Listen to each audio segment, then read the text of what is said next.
Welcome to Bobby Owsinski's Inner Circle. I'm Bobby Owsinski, and this is a show all about music production, and the music business.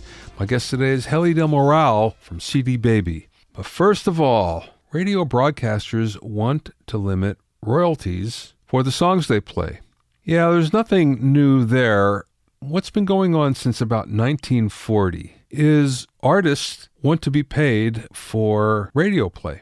Now, you may think, wait a second, they get paid for radio play already, but that's not the case. Songwriters get paid, but artists do not. And the United States is one of only 4 countries that do this. The other 3, North Korea, Iran, and China. They're the only ones that do not pay their artists for radio play. Now, to make it even worse, there's actually been a law that's been proposed in Congress called the Local Radio Freedom Act. This has been proposed twice before in 2015 and 2017. And the gist of it is, artists already get free publicity, so radio stations shouldn't have to pay. And if they did, they would suffer severe economic hardship. Well, maybe, but on the other hand, maybe that's a good thing. Of course, radio has been declining in importance when it comes to music. So most artists, especially hit artists, really don't care whether they're on the radio or not. However, if someone uses your song behind a newscast or behind any kind of a program, an intro to a program, you still don't get paid. The songwriter gets paid, the artist does not. Now consider this. The Righteous Brothers have the most ever played song on the radio with You Lost That Love and Feeling at 15 million plays, and they never made a penny from the radio play, ever, because, guess what? Artists don't get paid. So this is a result of the lobbying efforts by the NAB. They've been really good because they've had deep pockets for a long time. That being said, there is a growing urgency to change this. And hopefully it will change. However, this Local Radio Freedom Act has to be defeated first. It probably will be defeated. But sooner or later, we're going to have to pay our artists for radio play. And even though there may be some economic hardship for radio stations, you know what? They kind of deserve it from the standpoint that they've gotten away since the beginning of time almost, the beginning of radio time, without paying. And you know what? Radio can use a shake-up, and this just might be the thing to do it.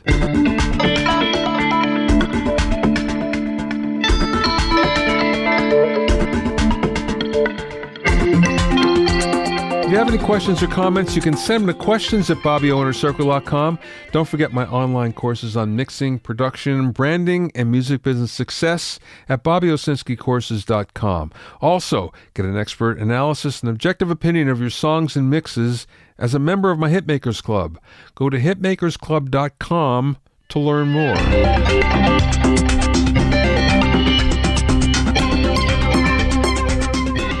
Now, here's something that's pretty good. It indicates the health of the music industry, or at least one portion of it. And we all know that things are looking up all over the music industry. And one part in particular that just showed a very healthy increase is the musical instrument, or MI, portion of the business. And this is the retail and wholesale sales of not only traditional musical instruments, but electronic musical instruments as well. Some figures by Music Trades, which is kind of the unofficial Bible of the industry. Fretted instruments, amplifiers, sound reinforcement, accessories, digital pianos, portable keyboards are all up by 6% over the last quarter. The only thing that was down, in fact, was home and church organs and printed music. Everything else was up at least a little. Retailers made about $3 billion over the last quarter, and this was up about 4%. Doesn't sound like much, but it actually is a lot. It was actually the largest quarter for musical instrument retail sales ever. The fourth quarter is traditionally the most critical for music retailers. The reason why, it's about 40% of their yearly business, and this has been a real good one. Now, in fact, we also saw from the recent NAMM that everything was pretty healthy. For instance, there were 115,000 attendees.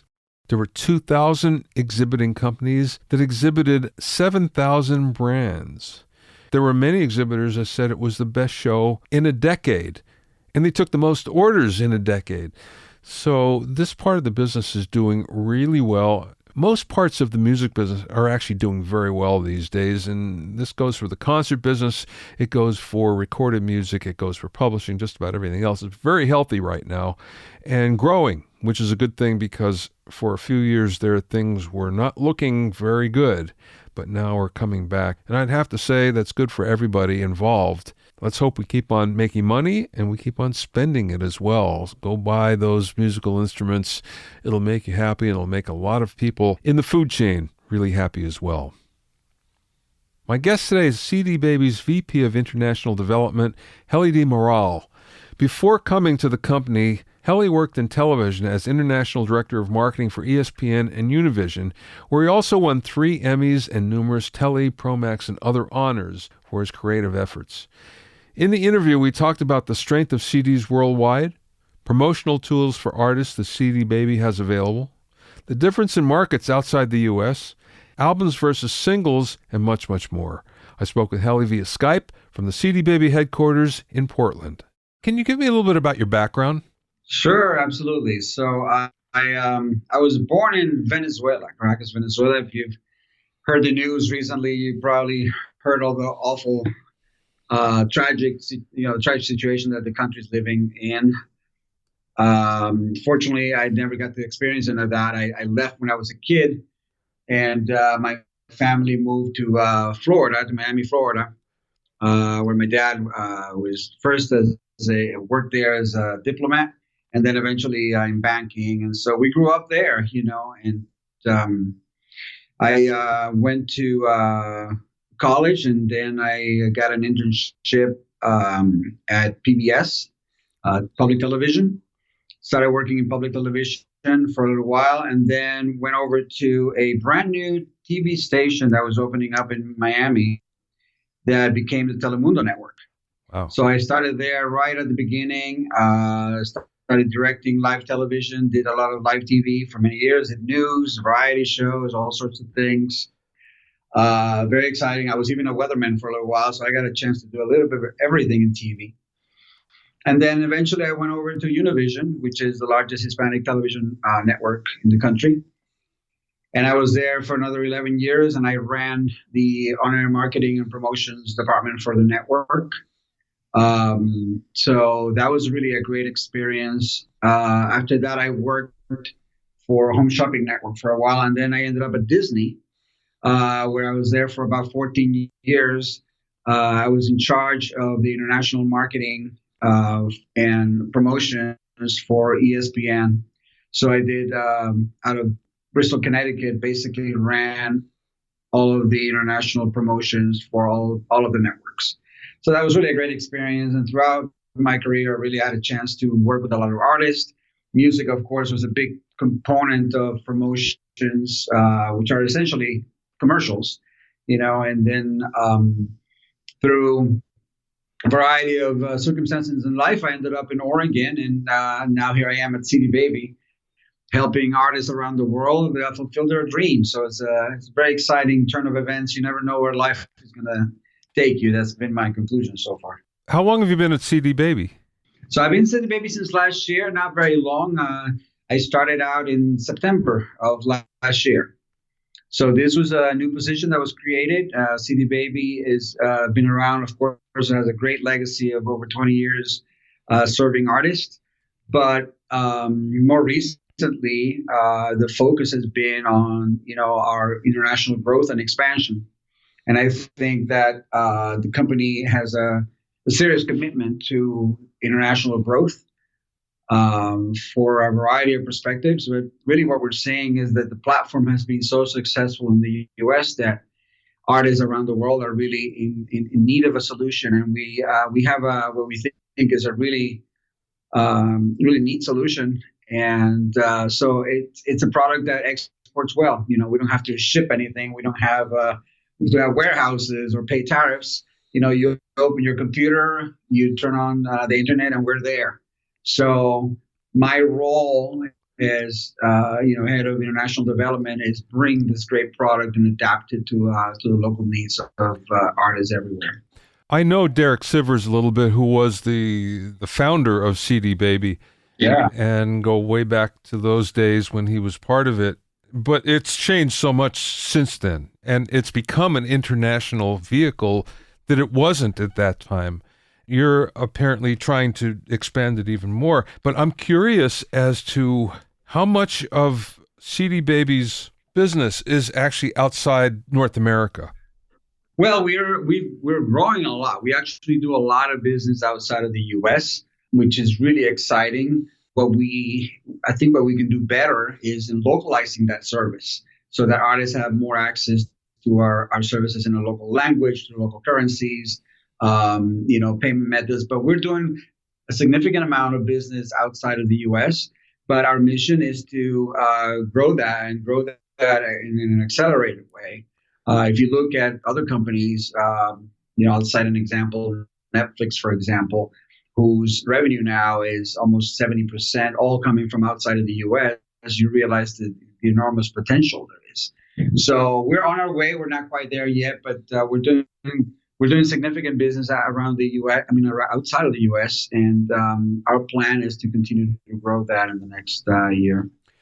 So when CD Baby first started, it was a distribution platform for CDs, which obviously has changed over the years, and now CD Baby is more of a digital aggregator, a digital distributor.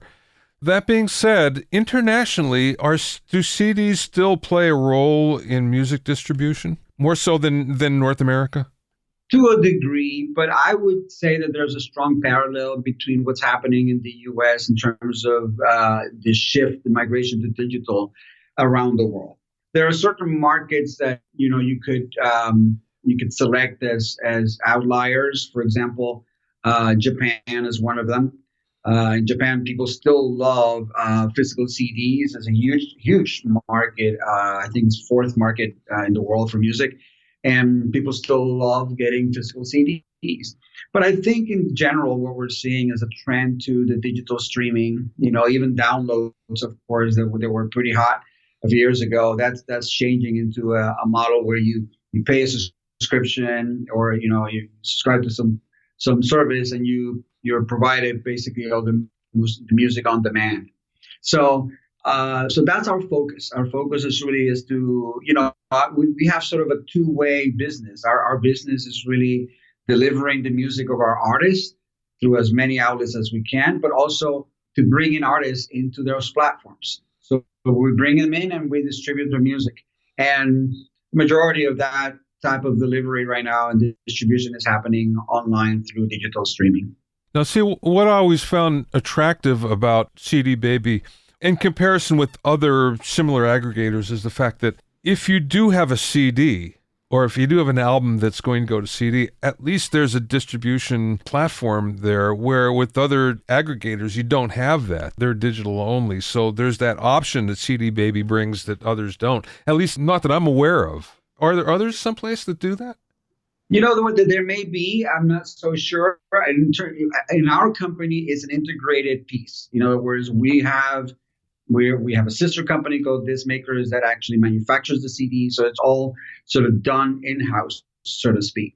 But, we're much more than aggregators. And I think there's several other points that separate us from other companies, because we also offer a tremendous amount of information and tools for the artists, for them to, develop their businesses. And I'm calling it a business because I think most artists are now seeing their position almost as an entrepreneur, and they realize that having access to the same types of tools that the labels use is now possible through a service like CD Baby. So I think that's really separates us from the others. We have tools like Showco, for example, which is used by major labels, that is available to CD Baby artists, and other tools of promotion. So beyond aggregation and distribution, which is now sort of becoming sort of an easier way in some forms to do.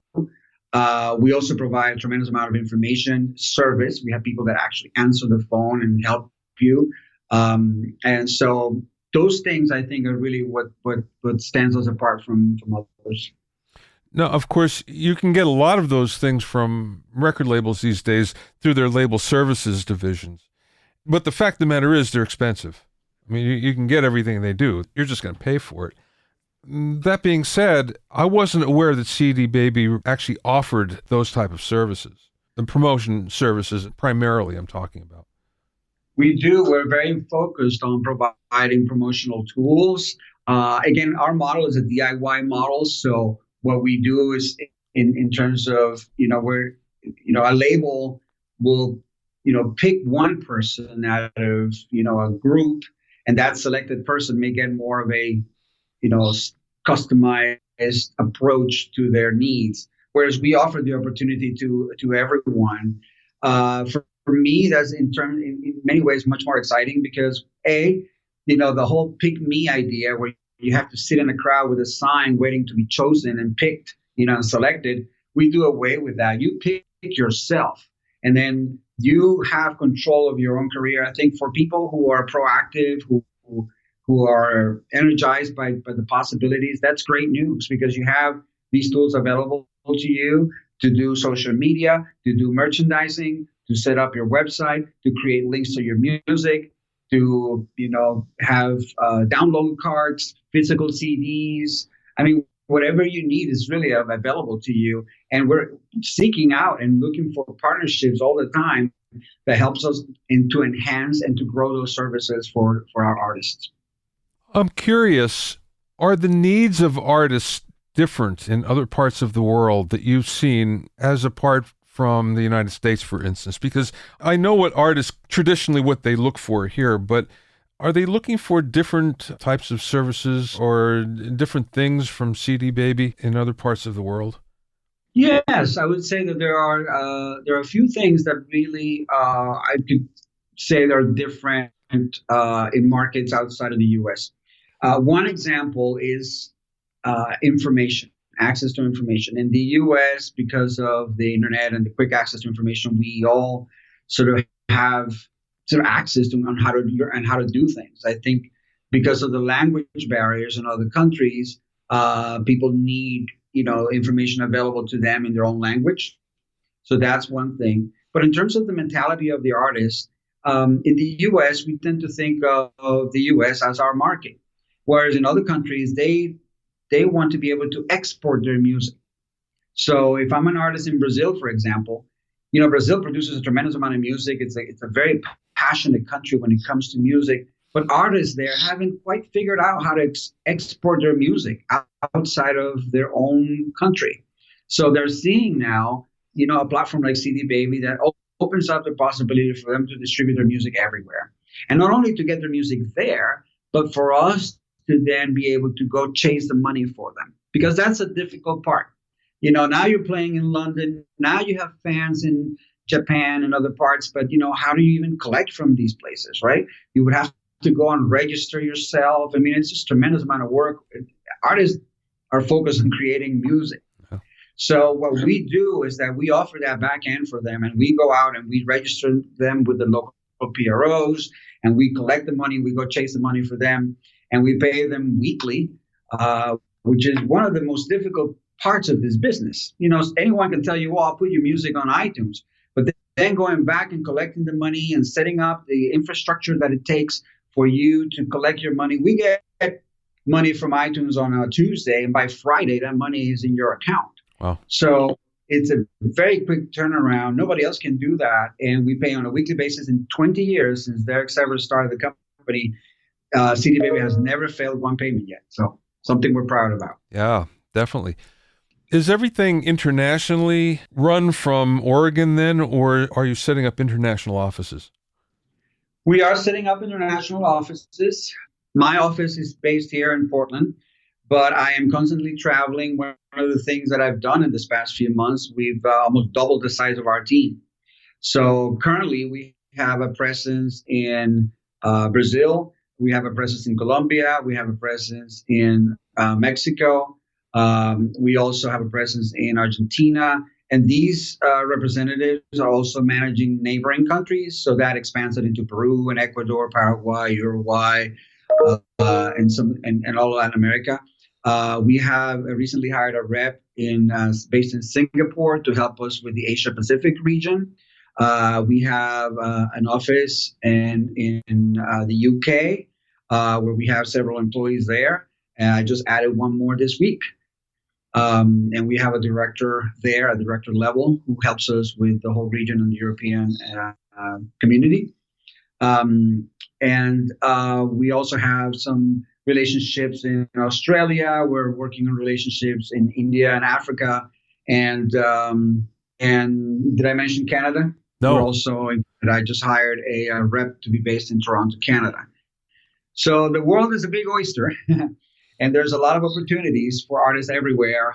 And we're basically seeking, geographic areas where we feel, the artist community is really feeling that renaissance. And we're seeing that in many places across the world. I truly believe that the internet and bandwidth has opened up tremendous opportunities, not just in music, of course, but if we're talking specifically about music and how the artists see their own opportunities. So an artist in India now can, be, independent and doesn't have to be waiting. He doesn't have to wait for Bollywood to discover him. He can do his own music, upload it on our platform, and be seen and heard around the world. So that's pretty powerful. I just came back from Singapore and Kuala Lumpur in December. One of the things that I noticed, and I have been noticing because I travel a lot, one of the things I noticed, especially over there, once upon a time when you would travel outside the United States, you would hear a lot of American music that were played. And, you just walk down the street in a busy market or something, and you hear American music, American hits coming out. That's no longer the case. Now what you hear is local music, and it may have maybe a U.S. influence on it, but it's distinctly its own native music. And I thought that was so refreshing. It was like, well, finally, you guys are figuring this out. And like you say, I think they have the music part figured out, but not necessarily the distribution part. That's brand new. So you're right on top of it when it comes to that. So it seems. Yeah, it's neat. I've been traveling for a while, and like you, I've also noticed that. And it's so cool because I think these artists are feeling empowered. Before, the artists were there. The music was there. They just didn't have a means to record it, a means to distribute it, a means to sell it. They depended on local record labels and local companies that were basically doing the label services. So a lot of artists just didn't have the opportunity and the ability to distribute that music on a wide footprint. But now I think it's so exciting. So what we're seeing is artists who are very interested in selling their music and more than selling the music, really sort of exposing their music to a very local market so that they grow within the local community. And some of them, that's all they want. They really want that acceptance, and they want to be heard within the local community because that's music that's very local and it resonates well. But then once they have that, they start looking outside of those borders and saying, hey, maybe my music can be enjoyed elsewhere. I'll give you an example. Going back to Brazil, bossa nova, we all love bossa nova. In areas of Brazil, it's seen like old music, like grandpa music, like not necessarily the coolest thing. Where in other parts of the world, we still love that, those rhythms. We find them romantic and just really enchanting in so many ways. So they're seeing a huge amount of consumption of that music outside of Brazil. So you're right. There is sort of a movement to localize more and to internationalize more. So we're seeing both of those happening at the same time. Okay, that being said, what are your prices like? Because now I know that Spotify and Apple Music, they adjust their prices for the territory. It's what the market will bear, so to speak. Does CD Baby do the same thing? Well, we're seriously looking at that right now. We have not done that yet because our platform and our technology, which goes way back, was built in a way that the tech piece of the inner workings of CD Baby is holding us back a little bit from getting to that point. But we are in the middle right now. Actually, I would say way past the middle now. We're in the finishing stages, are completely renovating and migrating our platform to a much more modern technology platform that will allow us to do this at scale. Because you have to remember, at this point, we have almost a million, we're 900,000 artists all over the world. That's a tremendous amount of artists. Our catalog is 9 million songs, out of which we publish more than a million. So at that scale, to be able to implement flexible pricing and all this, it gets a little tricky because we're uploading 3,000 songs sometimes a day in one day, right? So there's a lot of transactions that are happening constantly. So for us to be able to manage that at scale, it's a task, but we're seriously behind that because we understand as part of our regionalization process that this is an important component, and not just adjusting the pricing so that is it's in agreement with the local income per capita and all these other things, but also the payment methods, because not everybody has credit cards. Yeah. Japan, for example, a very sophisticated country, but people are not everybody has a credit card. They go to a local store, they pay, they get a voucher, then they go back online and they use that voucher to pay. So it's a different dynamics in terms of the economics and how those things work. So what our plan is for our international approach is to very much regionalize our information, our language, our currency, and open the door for people to transact with us using payment methods that are familiar and comfortable for them.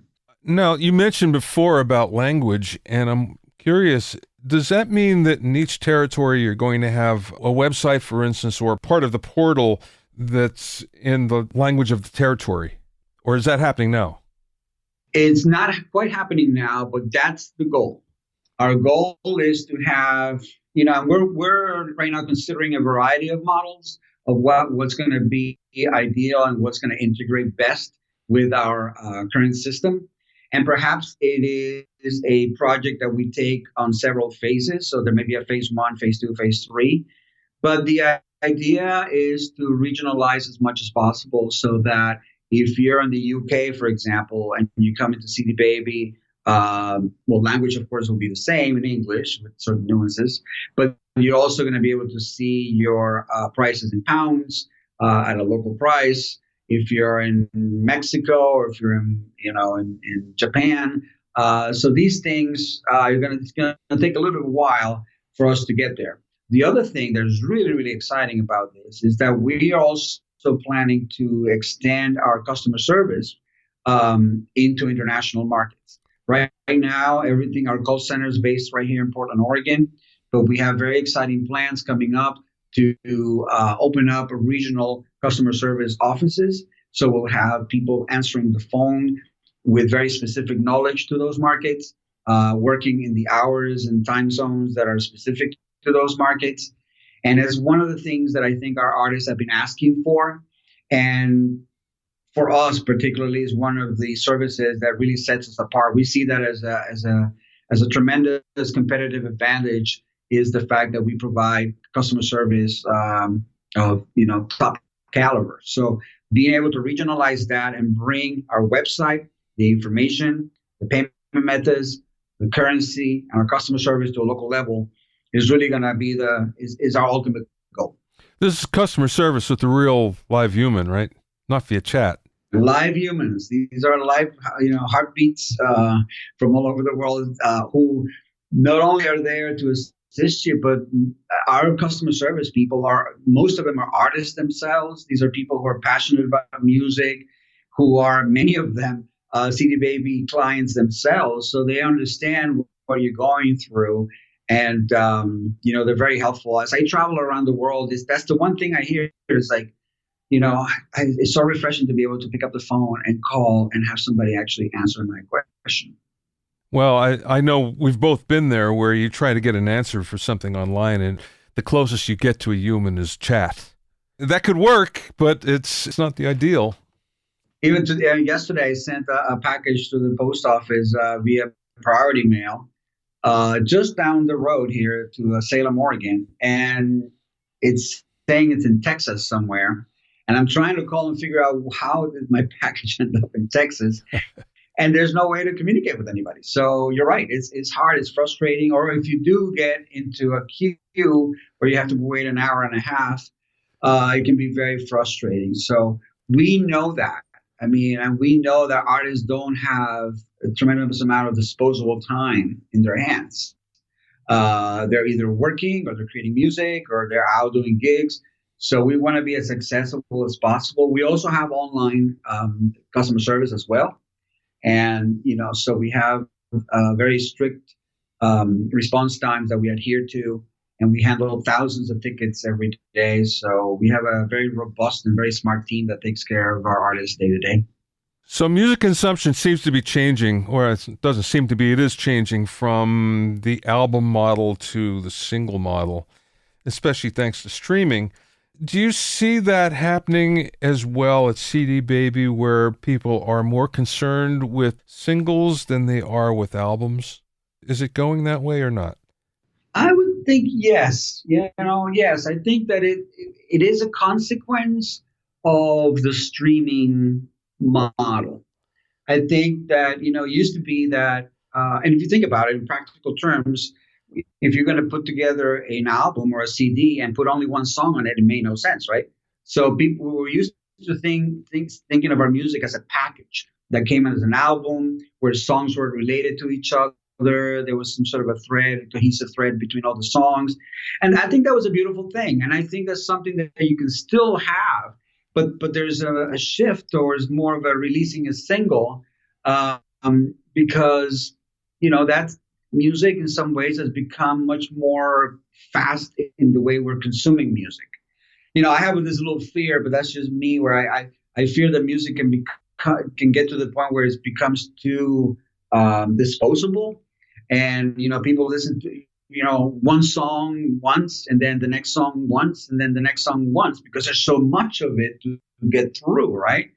So, but I think the artists who are smart and who take their time in building an audience and a loyal audience get the types of fans who really appreciate the music and want to listen to it over and over again and begin to see how those threads of messages are woven between songs. So the concept of the album, I think, is very much alive, but it's up to the artist on how they package it, how frequently they release music, and the creative thought behind how they create music.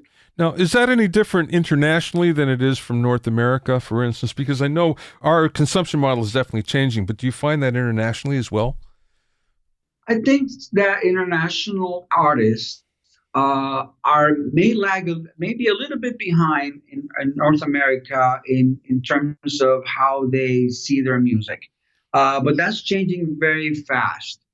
There's still, of course, throughout the world, the labels are still there and the whole A&R process is still very much alive. So I think artists are growing up in that environment thinking that that's how they can do things. But I think the internet and streaming is freeing them up to have more options. So if you still want to create an album and if you still want to put that together, and at CD Baby, we certainly welcome that. And I think it's a very smart way to release music. But if you want to go the single route, particularly if your genre is like electronic music, for example, those guys are cranking out songs like every other day. They got a new track.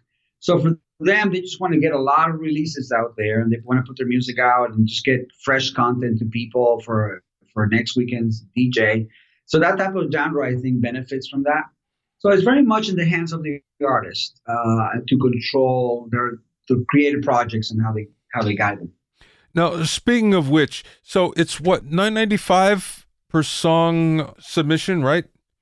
Yes. And if you're one of those artists that does crank something out every other day, that can get very expensive. Is there kind of like a bulk option available? Well, we charge for an album too, and an album, we always have these offers. So I forget exactly which is the price for the album. So we have a single, and we also have an album price. The nice thing about either way you go is that it's only a one-time payment. So in other words, you submit your song today, and when you're 99 years old, that song is still on the CD Baby catalog, still being distributed, still being out there. So if you're an artist who creates a lot of music, that's advantageous to you because you're not paying a yearly renewal fee. This year you have 10 songs, but next year you have 100, and next year you have 200 songs. Now you're paying an exorbitant amount of money to renew and to keep those songs alive year after year. So I think the one payment model, you pay one time, you're done with it, that's it for the rest of your life. And we also pay back 91% of your royalties. So a modest amount of money that we collect in order to provide all the services, the collection, the payments, and everything else that we do. It's a very fair system. And I believe that that's why a lot of the artists that we have, 900,000 of them active today, they came, they compared, they looked around, they came, they went, they came back, and they're staying with us for that reason. Yeah. Mm-hmm. Okay, last question, Heli.